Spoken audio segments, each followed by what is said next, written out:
Salut tout le monde, vidéo un peu plus sérieuse. Je n'ai pas beaucoup d'énergie, surtout que je viens de faire une vidéo juste avant là, un peu inutile d'ailleurs je crois. Comme je le disais, c'est une vidéo sérieuse, mais bon, ne me croyez pas sur parole, j'aime bien faire quelques blagues, vous savez. Hein. Mon quotidien est plutôt ennuyant. Oui, à cause du confinement, ouais c'est ça. Ouais. Je vais traiter d'un sujet qui s'appelle la morale. Putain de morale, salope. Plus précisément, celle abordée par Laurence Kohlberg, qui classe son développement par stade en partant de la justification d'un dilemme. Ce dilemme en question, c'est le vol pour sauver quelqu'un. Je comprends pas pourquoi c'en est un. Pour moi, ça va de soi. Voler, c'est normal. Et puis, pourquoi je vous parle de ça? Oui, je me suis posé la question. Parmi toutes celles qui me hantent, pourquoi il faisait 25 degrés hier et aujourd'hui il en fait 10? Pourquoi Rough Gangsta? Pourquoi mon ex m'a quitté? Pourquoi j'existe? Bah, en fait, tes parents, ils ont fait ta gueule, tais-toi. En fait, je vous parle de ce sujet parce qu'il y a un certain lien avec une vidéo que j'ai réalisée sur les valeurs. Vous pouvez peut-être vous reconnaître quelque part à l'aide de cet outil proposé par Laurence Kohlberg que j'ai cité juste avant. Alors évidemment, je précise que ces travaux ont été remis en cause. Les raisons, je ne les ai pas. De toute façon, il n'y a pas de raison de chercher car c'est à la fois attractif et à la fois abordable pour entrer dans ce sujet extrêmement large et complexe. Trouver une excuse pour esquiver le fait que je n'ai pas cherché par flemme, check. Cependant, si j'ai des hypothèses de remise en question, je vous les exposerai. En fait, j'en aurai pas mal. Je n'en aurai même beaucoup. On va rentrer dans le sujet. Laurence Kohlberg liste 3 stades. Le stade vélodrome, le stade préopératoire et le stade où tu comprends que je viens de dire la merde. Et c'est bien, tu as suivi, donc je vais continuer. Plus sérieusement, on a le stade préconventionnel, le stade conventionnel et le post-conventionnel. Plutôt clair et simple, si ma vie pouvait être pareille. À l'intérieur de chaque stade se trouvent 2 parties distinctes. Si on compte bien 2 parties fois 3 stades, ça fait, je vous écoute, 6. Bravo! C'est bien, il y a 6 étapes. Et la justification du dilemme permet d'associer celle-ci à une des étapes où se trouve également une proposition de tranche d'âge qui est progressive selon Kohlberg. Car ces stades sont séquentiels, toujours dans le même ordre. Elle ajoute que ces stades sont irréversibles et universels, c'est-à-dire pour toutes les cultures.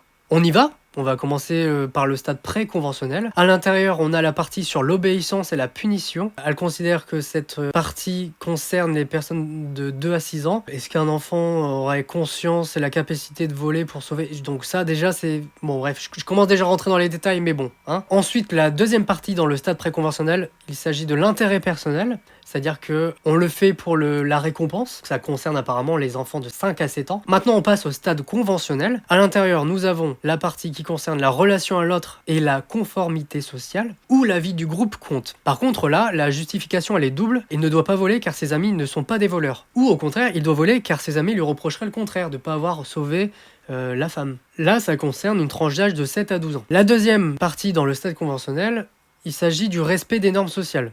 Des règles, même si ça ne lui convient pas. Il ne doit pas voler, car c'est interdit par la loi. Ça concerne pour les personnes de 10 à 15 ans. À partir du stade post-conventionnel, il n'y a plus de tranche d'âge. En tout cas, à ma connaissance. Hein. Je n'ai pas à vérifier. Donc, dans ce stade post-conventionnel, nous avons la première partie qui concerne le contrat social et l'engagement vis-à-vis des autres, c'est-à-dire se préoccuper du bien-être des autres. Il ne doit pas voler car, par exemple, le pharmacien, l'endroit où il pourrait avoir le médicament, enfin, le pharmacien a déjà du mal à gérer sa pharmacie. On a un élément supplémentaire à prendre en compte. Ensuite, on a le dernier stade, donc la dernière étape plutôt, sur le principe éthique universel, qui est à la base de la décision et qui place la loi au second plan. La justification serait: il doit voler car la vie prime sur tout. Voilà, j'ai listé la théorie de Kohlberg.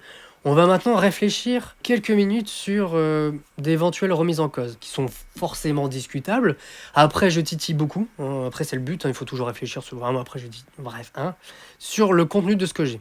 Donc, on peut reprocher que j'ai pas fait assez de recherche, mais bon, tant pis, c'est pas grave. Je me demande déjà, est-ce que le classement se base-t-il sur un seul dilemme? Et pourquoi celui-là?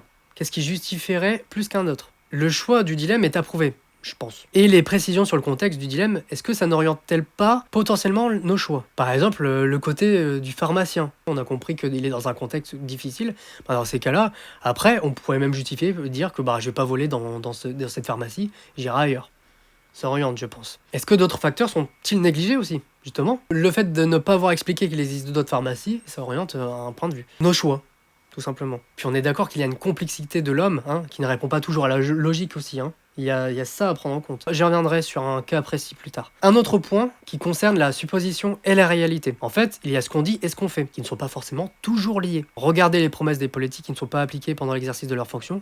Parce qu'en fait, je suppose que peu de gens ont vécu ce dilemme. Ça m'amène à une question. Est-ce que notre réflexion et la réponse sont-elles valables si on n'a pas vécu la situation? C'est un point discutable. Et puis pour rentrer dans les détails, en comparant les étapes, j'ai la sensation que la 6e, donc la dernière, est la plus évidente à mes yeux déjà. Ça serait celle qu'on choisirait dans les médias. Même si c'est un avis personnel, j'aurais tendance à penser qu'on la choisirait tous. Dites-moi d'ailleurs si c'est le cas pour vous. La dernière, celle qui prime sur la vie. Donc, le côté séquentiel serait discutable si par exemple je prouve que je ne suis pas passé par toutes les étapes en supposant qu'il n'y a pas besoin de vivre la situation.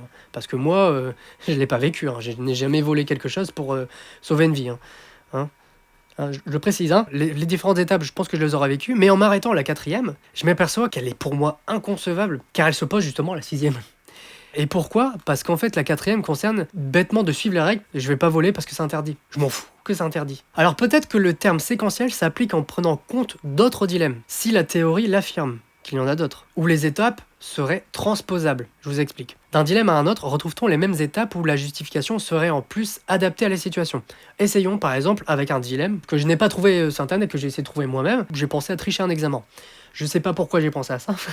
Et là, je vous dis, je suis partagé. Parce qu'au début, ça va, la justification est ajustable. La vidéo était assez chargée, je vais pas dire pourquoi c'est ajustable, mais je vais m'arrêter à un moment où ça ne l'est pas. Donc c'est pas grave. Moi, ça serait déjà la 6e. Qu'est-ce qui vaut éthiquement la tricherie à un examen? À part si ta vie est en jeu ou celle de quelqu'un d'autre. Mais bon, j'en doute. Est-ce qu'il y a une question de vie en jeu là-dedans? Alors, si ce n'est pas atteignable, on peut dire que les étapes liées au dilemme original, bref, on s'en fout, ne peuvent pas être transposables. Parce que ça ne répond pas aux critères d'une des étapes. Donc l'avis pour la dernière étape. Ça va, vous suivez? Il y a un autre élément qui me semble aussi discutable, c'est le côté universel. C'est le terme universel. Car j'aurais tendance à dire que le contexte aurait son importance dans cette théorie. Ça a l'air de fonctionner dans mon cas, mais si une autre personne qui n'a pas reçu d'éducation, par exemple, et qui répond à ce dilemme, le résultat peut révéler quelque chose. Bon, je n'ai pas d'enfant du tiers-monde sous le coude. De toute façon, pas besoin d'enfant parce qu'un adulte pourrait faire l'affaire dans ce cas. S'il n'a reçu aucune éducation ou faible, qui a à peine développé des outils de raisonnement, car différents de chaque milieu aussi, eh bien, il peut se placer par exemple au premier stade, ou aucun en fait. Est-ce que c'est possible déjà? Bon bref, à partir de ce moment-là, les tranches d'âge sont à balayer. Bam! Ce qui peut expliquer que ces stades peuvent être non aboutis. Kohlberg l'affirme ça. Et que tout le monde ne monte pas forcément au stade 6, le dernier. Alors j'ai des chiffres, alors apparemment c'est près de 20%, mais je sais pas si c'est près de 20% qui arrivent à ce stade ou justement près de 20% qui n'y arrivent pas. Bon, c'est pas grave. En y réfléchissant, la théorie part du principe que tout le monde a une morale. Vous me voyez venir. C'est pas forcément le cas de certaines personnes, par exemple en situation de handicap, avec des troubles psychiatriques. Là, côté universel, bam, ça dégage. J'aurais dû le dire dès le début, ça aurait dégagé. Mais je voulais parler déjà des tranches d'âge. Et un des derniers points où je voulais revenir brièvement, le côté irréversible. Je dirais non, dans le cas où la mémoire est perturbée. Si on part du principe que la morale s'acquiert par expérience sociale et apprentissage. Voilà, je pense que nous avons assez d'éléments de réflexion pour expliquer la remise en cause de cet outil, bien qu'il soit intéressant en vrai. Je suis même plutôt content d'avoir réfléchi par moi-même au lieu d'avoir cherché bêtement les raisons sur internet, parce qu'au moins j'ai utilisé des exemples concrets, j'ai essayé de voir large aussi quand même, parce que je pense qu'il y a énormément de choses à dire. Ça remarque faite, vous, pour sauver une personne, où est-ce que vous vous mettrez? Première, deuxième, troisième, quatrième, cinquième, sixième étape? Aucune étape? Waouh! Je pète un plomb! Dites-moi, ça m'intéresse. N'hésitez pas, si le sujet vous intéresse, à débattre, soit en commentaire, soit directement avec moi. Partagez si ça vous a plu, et moi je vous retrouve bientôt. C'était Scorpion BG. Là, c'est la galère parce que j'ai tourné 2 vidéos. Je ne les ai pas encore montées. Je vais galérer. Bref. Merci, salut! Pourquoi elle faisait 25,2? Putain! Travaux ont... Oh putain! Si j'ai des... Si... Putain! Parle correctement, sale pute! À l'intérieur de chaque stade... Putain, parle correctement! Et puis pour rentrer dans les détails... Oh putain! Casse les couilles,